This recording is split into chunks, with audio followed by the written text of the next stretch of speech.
दोस्तों आज मैं आपको 5 ऐसी खाने की चीज़ों के बारे में बता रहा हूँ, जिन्हें खाने से पहले आपको बहुत ही ज़्यादा ध्यान देने की ज़रूरत है। क्योंकि अगर आपने बिना ध्यान दिए इन चीज़ों को खा लिया, तो इसके बहुत ज़्यादा गंभीर दुष्परिणाम निकल सकते हैं, काफ़ी ज़्यादा आपको नुकसान हो सकता है और किसी-किसी एक्सट्रीम केसेज़ में मृत्यु भी हो सकती है। ये 5 चीज़ें अक्सर आप खाते हैं और आपको इनके दुष्परिणामों के बारे में नहीं पता। इनमें से सबसे पहली चीज़ है हरे आलू। आमतौर पर जो आलू होते हैं, वे हरे नहीं होते। लेकिन आपने ध्यान दिया होगा कि कई बार कोई-कोई आलू हरा होता है और कई बार आलू आधा नॉर्मल होता है और आधा हरा होता है। तो ये जो हरा आलू होता है, ये काफ़ी ज़्यादा नुकसानदायक होता है। हरे आलू में एक सब्सटेंस होता है जिसे कहते हैं सोलेनेसिया। ये जो पदार्थ होता है, ये एक न्यूरोटॉक्सिक पॉइज़न है, एक न्यूरोटॉक्सिक ज़हर है। अगर आपने ये हरा आलू खा लिया तो आपको इस ज़हर का असर महसूस हो सकता है। हरा आलू खाने से आपको क्या-क्या हो सकता है? इससे आपको नौज़िया हो सकता है, डायरिया हो सकता है, वॉमिटिंग हो सकती है, स्टोमक क्रैम्प्स पड़ सकते हैं, गले में जलन हो सकती है, कार्डियक डिसरिथमिया हो सकता है, नाइटमेयर्स आ सकते हैं, हेडेक हो सकता है, डिजीनेस हो सकता है, इचिंग हो सकती है, एक्जिमा हो सकता है, थायराइड प्रॉब्लम्स हो सकती हैं और जोड़ों में इन्फ्लामेशन और पेन हो सकती है। तो अगर आलू काटते समय कभी भी आपको हरा आलू नजर आए तो आपको उसे नहीं खाना है, उसे फेंक देना है। दूसरी चीज है जायफल, जिसे इंग्लिश में कहते हैं नटमेग। जायफल जो होता है, ये एक मसाला है, इसे मसाले के रूप में इस्तेमाल किया जाता है, हमारी इंडिया में बहुत इस्तेमाल होता है। जायफल में जो पदार्थ होता है उसका नाम है मेरिस्टिसिन। ये जो मेरिस्टिसिन है, ये भी एक किस्म का जहर है। ज्यादा मात्रा में जायफल खाने से हिलुसिनेशंस हो सकते हैं, ड्रोजीनेस हो सकती है, डिजीनेस हो सकती है, ड्राई माउथ हो सकता है, कंफ्यूजन हो सकती है, हार्ट पाल्पिटेशन हो सकती है, सीजर पड़ सकते हैं, दौरे पड़ सकते हैं, ऑर्गन फेलियर हो सकता है और एक्सट्रीम केसेस में डेथ भी हो सकती है। ये सारे नुकसान देने के लिए सिर्फ 10 ग्राम जायफल काफी होता है। यानी अगर आपने 2 टीस्पून जायफल खा लिया तो आपको ये सारे लक्षण आ सकते हैं।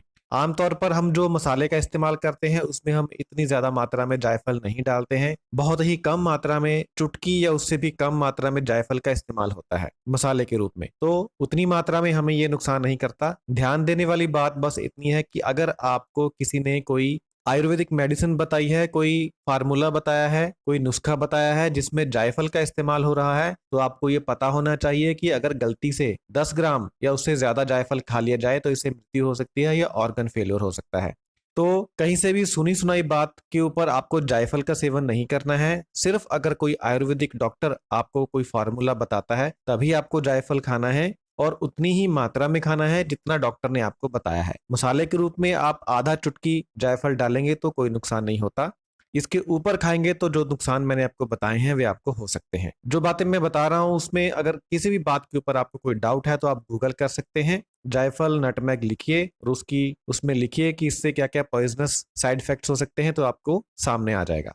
तीसरी जो चीज है वह है कड़वा बादाम। आपने ध्यान दिया होगा कि कई बार हम जब बादाम खाते हैं तो बीच में कोई कोई बादाम कड़वा होता है, तो मैं उसी कड़वे बादाम की बात कर रहा हूँ। जो कड़वा बादाम होता है उसमें हाइड्रोजन साइनाइड नाम का जहर होता है। अगर आप 6 से लेकर 10 बादाम भी खा लेते हैं तो इससे जो आपको नुकसान हो सकते हैं वह सुनिए। इससे आपको लाइट हेडेडनेस हो सकती है, रैपिड ब्रीदिंग हो सकती है, नौजिया हो सकता है, वॉमिटिंग हो सकती है, गर्दन में खिंचाव हो सकता है, सफोकेशन हो सकती है, कंफ्यूजन हो सकती है, रेस्टलेसनेस हो सकती है और एंग्जाइटी हो सकती है। तो बादाम खाते समय अगर आपको कभी भी कड़वा बादाम आपके मुंह में आ जाए तो उसे अंदर मत निगलिए, उसे फेंक दीजिए, थूक दीजिए। कड़वे बादाम का सेवन आपको नहीं करना। चौथे नंबर पर जो चीज है वह है कम पका हुआ लाल राजमा। राजमा सभी के फेवरेट होते हैं। लाल रंग का जो राजमा होता है, अगर उसको आप कम पकाएंगे तो उसमें एक पदार्थ होता है जिसका नाम है लेक्टिन। लेक्टिन से आपको क्या नुकसान हो सकता है? इससे आपके जो रेड ब्लड सेल्स हैं वह आपस में क्लम्प हो सकते हैं। क्लम्प का मतलब होता है जैसे हम दो चीजों को आपस में बांध देते हैं, उसे क्लम्प कहते हैं। तो अगर आपने लाल राजमा खा लिए कम पके हुए तो आपके जो रेड ब्लड सेल्स हैं वे आपस में क्लम्प होना शुरू हो जाएंगे, जिससे आपको बहुत नुकसान हो सकता है। इसके अलावा आपको ब्लॉटिंग हो सकती है, गैस हो सकती है, एब्डोमिनल क्रैम्प्स पड़ सकते हैं, जॉइंट्स में पेन हो सकती है, जॉइंट्स में सूजन आ सकती है, फटीग हो सकती है, टायर्डनेस हो सकती है, स्किन रैशेज हो सकते हैं, हार्मोनल फ्लक्चुएशंस हो सकते हैं, नौजिया हो सकता है, एलर्जी लाइक सिम्टम्स आ सकते हैं, न्यूरोलॉजिकल सिम्टम्स आ सकते हैं।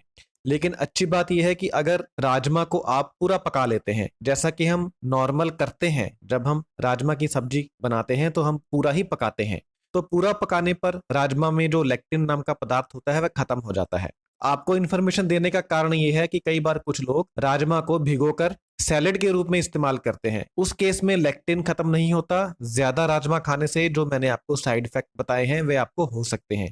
तो आपको पता होना चाहिए कि राजमा आपको कच्चा नहीं खाना है, राजमा आपको सिर्फ पकाकर खाना है और वह भी पूरा पकाकर खाना है। तो ये राजमा के साइड इफेक्ट हैं। जो पांचवी चीज है वह है ब्राउन राइस। ब्राउन राइस सभी लोग खाते हैं, शायद आपको पता भी नहीं होगा कि ब्राउन राइस में आर्सेनिक नाम का जहर होता है। आर्सेनिक अगर आपने खा लिया तो आपको क्या क्या हो सकता है? वॉमिटिंग हो सकती है, एब्डोमिनल पेन हो सकती है, डायरिया हो सकता है, आपके अंगों में सुइयां चुभ सकती हैं, अंग सुन्न हो सकते हैं, मसल क्रैम्पिंग हो सकती है और यहाँ तक कि एक्सट्रीम केसेस में मृत्यु भी हो सकती है। अब जो आर्सेनिक होता है ये ब्राउन राइस में भी होता है और व्हाइट राइस में भी होता है, लेकिन व्हाइट राइस में आर्सेनिक की मात्रा नाम मात्र होती है। उसका कारण ये है कि जो व्हाइट राइस होता है उसकी प्रोसेसिंग हो जाती है, प्रोसेसिंग के दौरान आर्सेनिक निकल जाता है, लेकिन जो ब्राउन राइस होता है उसकी ज्यादा प्रोसेसिंग नहीं होती, जिसकी वजह से ब्राउन राइस में आर्सेनिक की मात्रा ज्यादा होती है। आपको डाउट है तो आप गूगल करिए आर्सेनिक इन ब्राउन राइस, आपको सब कुछ पता चल जाएगा। तो आपको करना क्या है कि अगर आप ब्राउन राइस खाने के शौकीन हैं तो आपको ब्राउन राइस को कम से कम 3-4 बार पहले पानी से धोना है। उसके बाद ब्राउन राइस को आपको 1 घंटे के लिए या 2 घंटे के लिए भिगो कर रख देना है। अगर रात भर भिगो कर रख सकते हैं या लंबे समय के लिए भिगो कर रख सकते हैं तो बहुत अच्छा होगा। उसके बाद उसका जो पानी है उसको निकाल देना है। ऐसा करने से ब्राउन राइस में से आर्सेनिक काफी हद तक निकल जाता है। उसके बाद भी जब आप चावल को बॉयल करेंगे तो कोशिश कीजिए कि ज्यादा पानी डालकर बॉयल करें और बॉयल होने के बाद जो बचा हुआ पानी है उसे निकाल दें। इससे आर्सेनिक ब्राउन राइस में से निकल जाएगा और फिर आपको इसका कोई भी नुकसान नहीं होगा। दोस्तों ये सभी चीजें हम लोग आम तौर पर खा लेते हैं, लेकिन हमें पता नहीं होता कि इनमें कुछ नुकसानदायक केमिकल्स जहर भी हैं जिनसे हमें हानि हो सकती है। तो इस वीडियो को बनाने का मकसद यही था कि आपको जानकारी देना कि इन चीजों को खाने से पहले थोड़ा ध्यान दें। आपको पता होना चाहिए किस चीज में कौन सी चीज है जो हमें नुकसान कर सकती है और कैसे उससे बचना है। Thank you so much.